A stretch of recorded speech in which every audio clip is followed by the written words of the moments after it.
All right, good afternoon, everyone. My name is Mike Kobolansky, and we'd like to welcome the Mercyhurst contingent here this afternoon. Congratulations on making it here to the Frozen Four.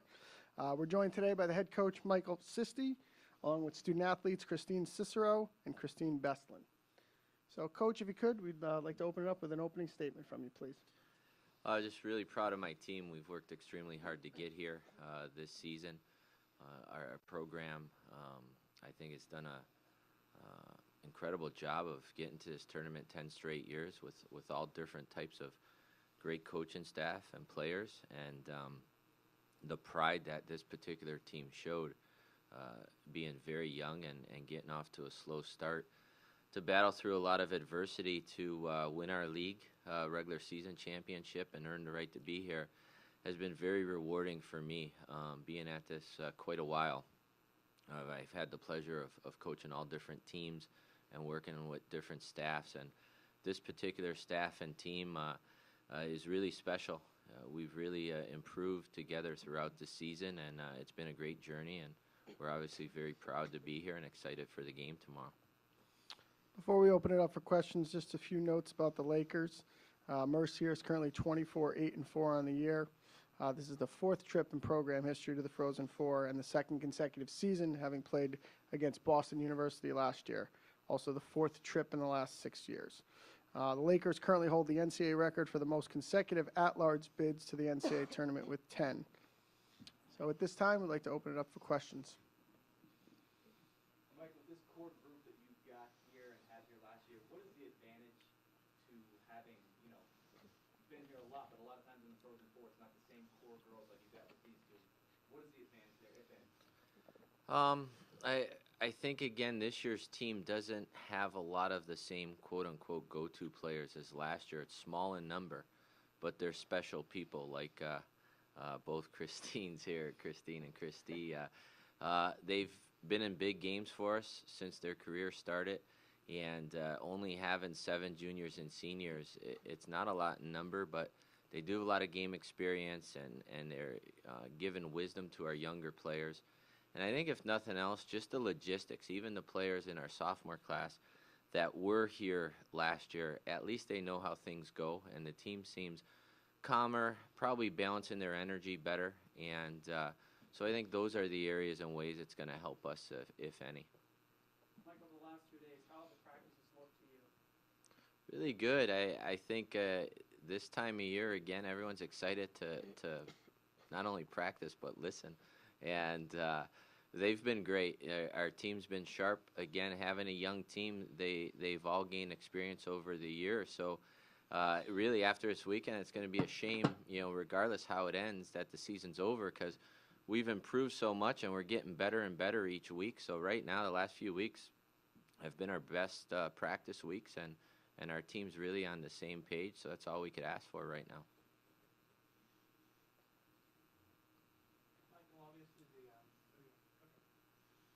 Michael, obviously the postseason gets tougher, year after year after year, and obviously you saw that in the conference tournament. Do you feel like the time's come for the CHA to have an auto bid?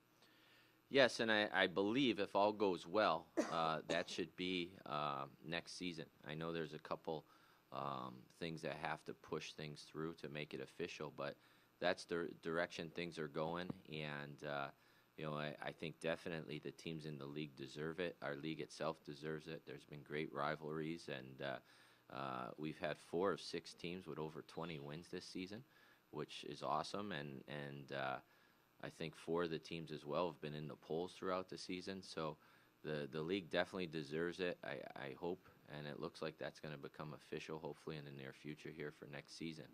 So after doing it the hard way, so to speak, with no auto bid for so long, it's going to be nice that our league finally gets that auto bid. And just for Christine, I'm surprised I didn't get those two names mixed up. It's just the E. But it's okay. Do you remember much from the BU game in Minneapolis last year? Do you feel like there's any kind of lessons to take from that going into tomorrow?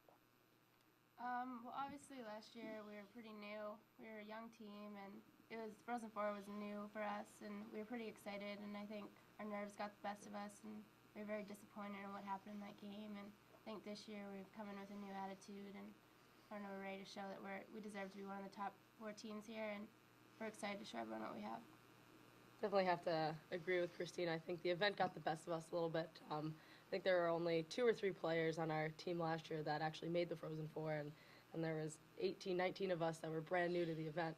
So I feel as if we were a little bit emotionally unstable, and we got a little bit too excited. But I think this year, as Coach said, we're a lot more focused, and I think we're here on a bigger mission than last year.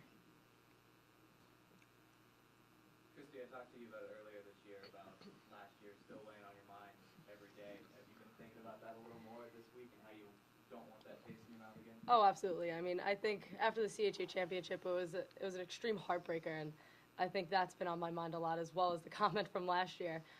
Coming into this Frozen Four, you don't want that same upset. We want better results as last year, and I think the focus and the pride this whole practice week has really been leading up to, is going to lead up to a great game on Friday. For both of you guys, is there a different feel with the team this year in the Frozen Four opposed to last year? Absolutely. I think, well, for starters, I think we have a lot of team chemistry this year. Even our team doc came up to us and said, I've never seen a chemistry like this on a team in all my years working here. It's kind of hearing that even from an outsider feels pretty special to us. And, as I said before, I think the focus is a lot better this year than last year. Christine, how has this team changed over the course of the season after the last time you guys played Clarkson? When we played Clarkson, we were a pretty young team coming in this year, and I know that we've had a lot of ups and downs throughout the year, but I just think that we're ready to play them this time. I know we've done tons of video on them, and we've been working really hard the past couple months on our practice weeks, and I just think that we're a completely different team than we were at the start of the year.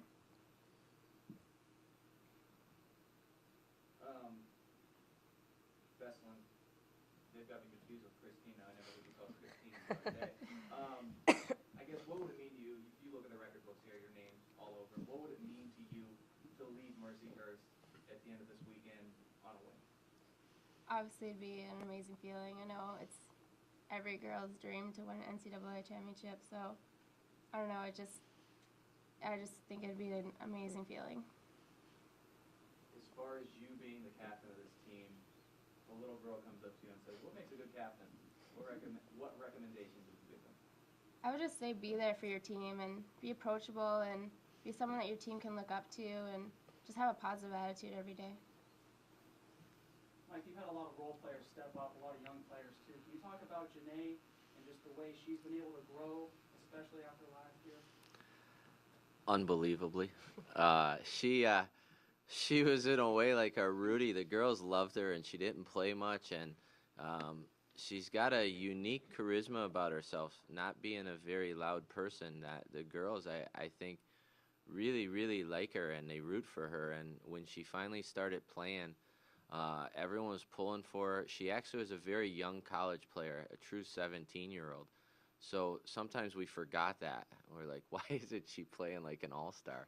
And she probably was overwhelmed. It took her really almost a whole year to get in proper condition and to really understand that she belongs at this level, and she's not just around to survive shifts but make a difference.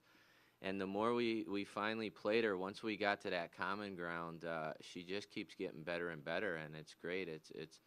We've had so many success stories in our program, and she's one of the many ones that, we never quit on her. We stayed with her. We pushed her, but we believed in her. And she helped herself, too, by working extremely hard and never quitting on her teammates or herself and finding ways to pitch in when she wasn't playing a lot. And now, she's as good as anyone on nights, and that's what we need. That's really the story of this season. We've gotten mammoth improvement and efforts out of so many different players, and without that, we wouldn't be where we are. And that's why they don't let people in the tournament based on your roster in September, because there's a lot of teams that have phenomenal players on their roster. You have to win games. You have to find ways to get through tough times in a season. And this particular team, as young as they are, with great leadership, with Christine and Christy, have done a great job of that. Different people have helped us win games at times, and Janae is just getting better and better, and it's unbelievable because she's improved so much, and now and really takes control of the games. And there's been games down the stretch where the player who's yelling the most and demanding the puck is Janae. And we're looking around, we're like, wow, that kid's really come a long way. And Kat Donahue, was funny, we practiced at Yale yesterday. They helped us out, and we appreciate their help with practice ice. And last year at this time as a freshman, she wasn't dressed for a Yale game. And we were in the hallway there going over some video with her, explaining what she needs to do to play and be an impact player. And I kidded with her, at least I thought it was funny, maybe she didn't. That, wow, have you come a long way since the last time you were in this hallway? And she's given us an amazing season. She's on our power play, scoring huge goals for us, and had an amazing game against Cornell. So we have stories like that through the roster, and that's obviously why we're here. Mike, what do you expect from your girls this week? Well, what I think from the coaching and what I hope is we play with the pride and the heart that has built our program, that when this team plays to that level like they did last week, you know, we win.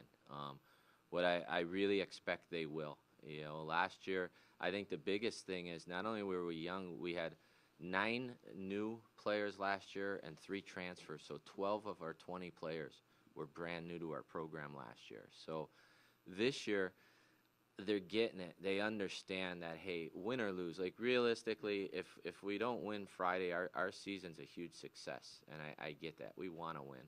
But I think this team understands when we put on that jersey, we owe it to all the great players and staff members that went before us, and most importantly to each other, to play with class, pride, and as hard as we possibly can. And that's what's helped us have the program we've had, and I fully expect our team will do that Friday. That's all I could ask for. What comes to mind when you hear the name Christine Vestland? One of our all-time best. Beth, I'll just keep firing away. Instead of start till 2:45 anyways. How, for you guys to get here last year, was that did you kind of get enough of a taste to, I guess, does that keep you motivated throughout the year to get that close and have it within grasp but not quite get there? I mean, coming in this year, we had no idea what kind of team we were going to have or where we were going to end up by the end of the year, but obviously every team wants to make it to the Frozen Four, and that's a goal that we set at the beginning of the year, and we knew that we had to work hard every practice and every game and even off-ice workouts just to try and get here, and I think that we've come a long way since the beginning of the year, and I'm just very proud of my team and where we are and that we've made it here. We'll take 2 more questions. I'll only do one more. Sister O, how are you a different player than you were at this time last year? I think I've grown and matured a lot as not only a player but a teammate as well. I think kind of being in the leadership role as an assistant captain on this team has really boosted up my maturity, which I really needed. You know, sometimes would light myself on fire a little bit on the ice and off the ice, and I think that now that I have a lot of girls underneath me and being a senior, you know, I can't do that anymore, and I've definitely learned my lesson from last year to this year. Just to add to that, just even from her freshman year, to see the improvements as a player, you know, has been remarkable. And again, I credit herself and our staff, but Christy's improved so much and has become so dependable. And the nice thing with both these players is they're well-rounded. They're on the ice, you know, in the last minute to preserve a win or to help us get a win if we're down, and they penalty kill. They're on the power play. They block shots. Some of them have to be convinced more than others sometimes. But they play with so much heart, and they lead by example, and they've improved so much. So we're proud of all our players, but it certainly starts with these 2 who've done a great job leading this young team. Any more questions? Got like 6 more and then we'll be good. Coach, Christy, Christine, thank you very much. Good luck Thank you. this weekend. Thank you. Thanks.